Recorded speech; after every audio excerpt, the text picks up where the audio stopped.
Le Seigneur soit avec vous. Évangile de Jésus-Christ selon saint Luc. Demandez, on vous donnera.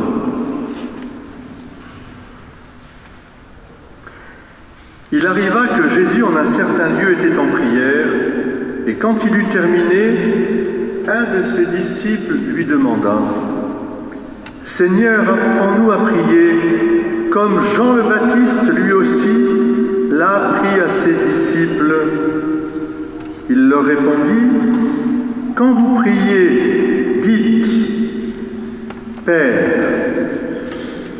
que ton nom soit sanctifié, que ton règne vienne. Donne-nous le pain dont nous avons besoin pour chaque jour.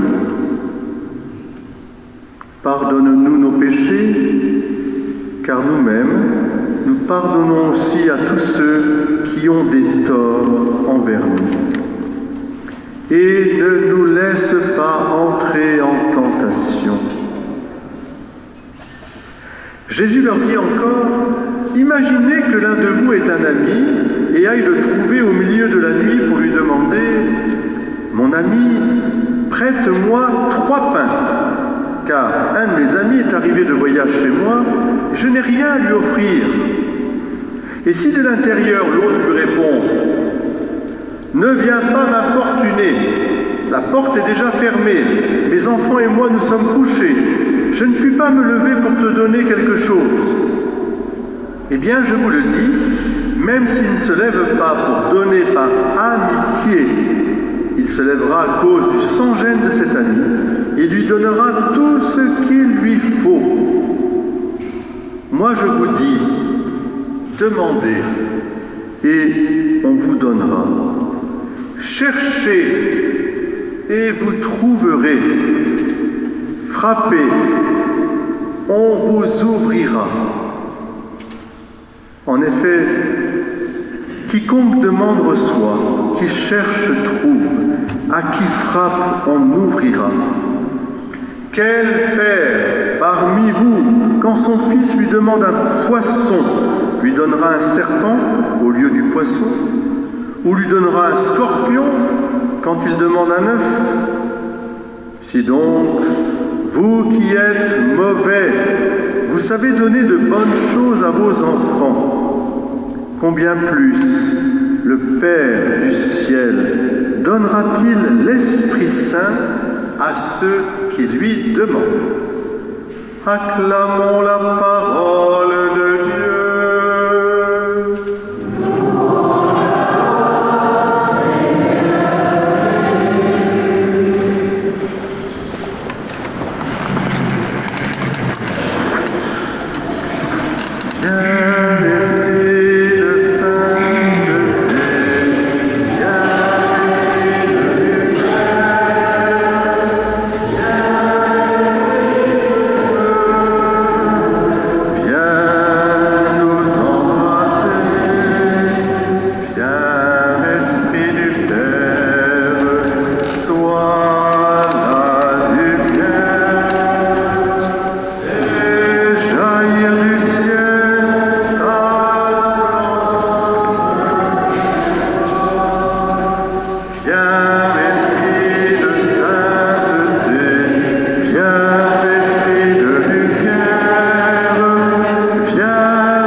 Chantons l'Esprit Saint pour commencer cette homélie parce que ça conclut l'évangile d'aujourd'hui. Combien plus votre Père qui vous aime, notre Père du ciel, et vous lui demanderez, il vous donnera l'Esprit Saint. Ça paraît bizarre au départ, on se dit mais il vient de nous donner la prière par excellence du Notre Père, et donc Notre Père nous demandons le pain quotidien, nous demandons le pardon de nos fautes comme nous pardonnons aux autres, et puis de nous éviter tout malheur et tout mal, et puis ça se termine ainsi, vous demanderez au Père, il vous donnera l'Esprit Saint. Alors, après une nuit courte pour certains, c'était la bodega des pompiers cette nuit. C'était magnifique d'ailleurs, tout un moment de joie partagé. Est-ce que quelqu'un peut me répondre pourquoi il faut demander l'Esprit Saint?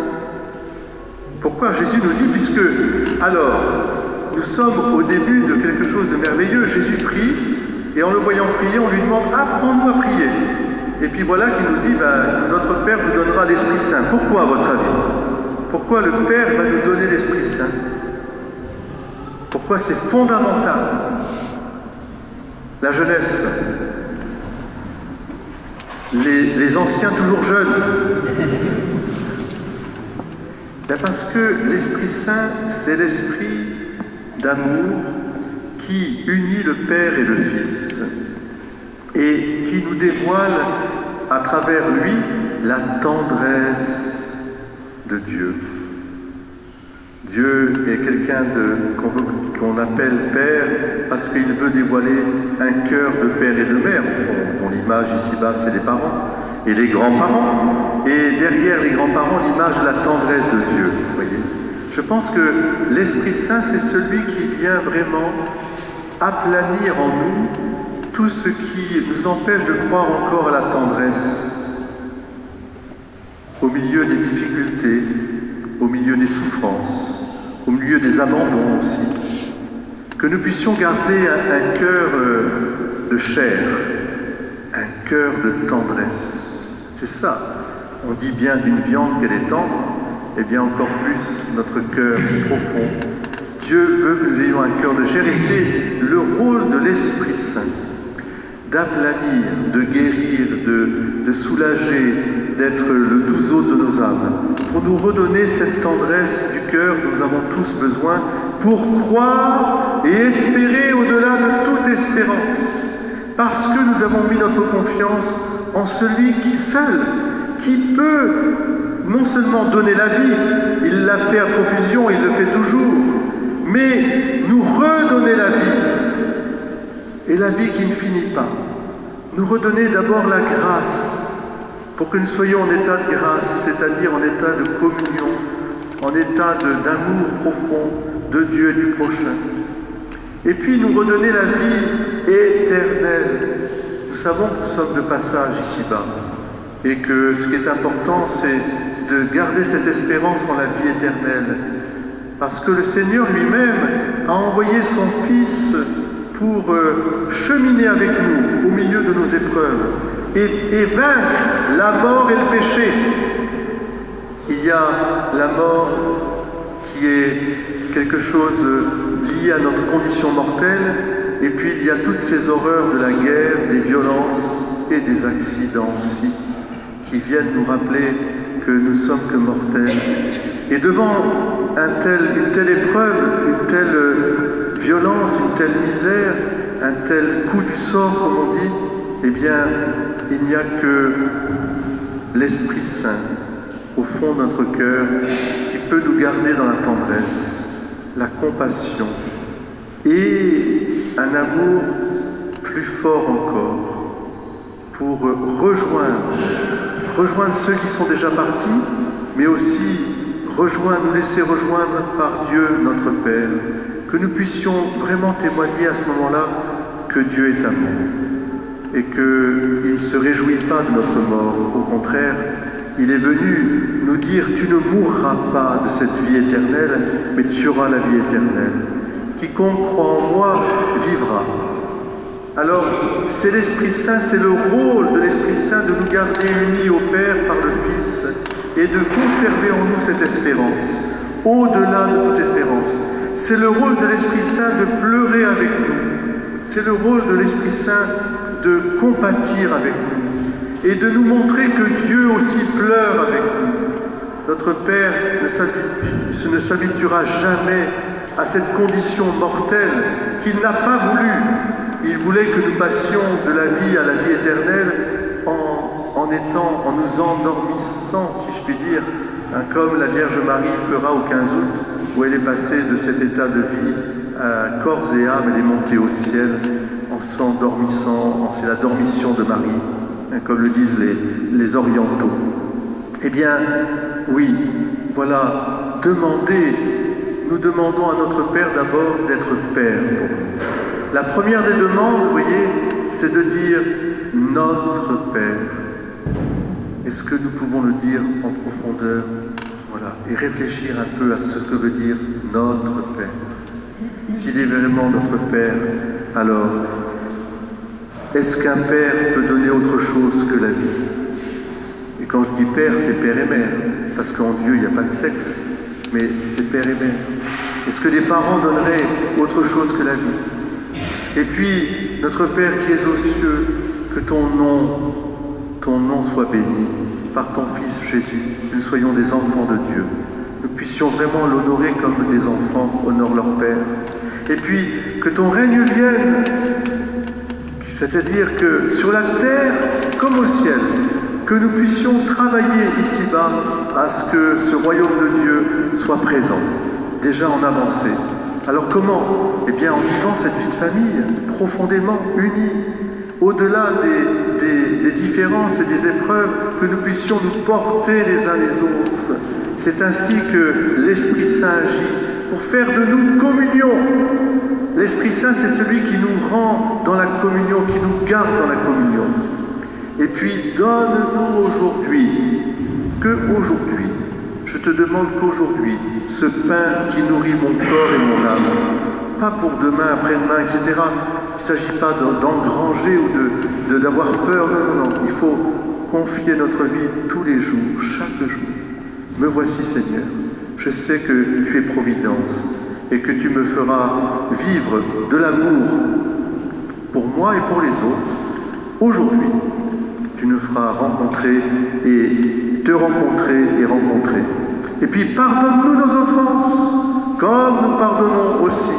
Nous avons un devoir aussi de porter les fardeaux les uns les autres et de nous pardonner, parce que c'est ainsi que l'amour de Dieu se répand dans nos cœurs.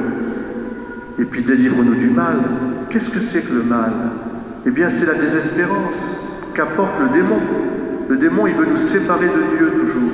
Et comment il nous sépare de Dieu? En disant « Ah, ayez peur de Dieu ». C'est-à-dire, considérez-le comme un potentat, un tout-puissant. Mais Dieu ne veut pas d'autre titre que Papa, Abba, Père, notre Père. Alors, est-ce que des parents peuvent oublier leur enfant? C'est pas possible. Jamais. Et chacune et chacun d'entre nous, nous sommes uniques et irremplaçables pour Dieu notre Père. Nous avons de bons parents, des bons grands-parents, ceux qui sont là-haut et ceux qui sont ici présents. Et ce qui nous oublie, jamais nous oublierons. Alors vous imaginez à la puissance de Dieu, tout mauvais, dit Jésus, que vous êtes, est-ce que vous pensez que notre Père va vous oublier? Il vous donnera tout ce dont vous avez besoin.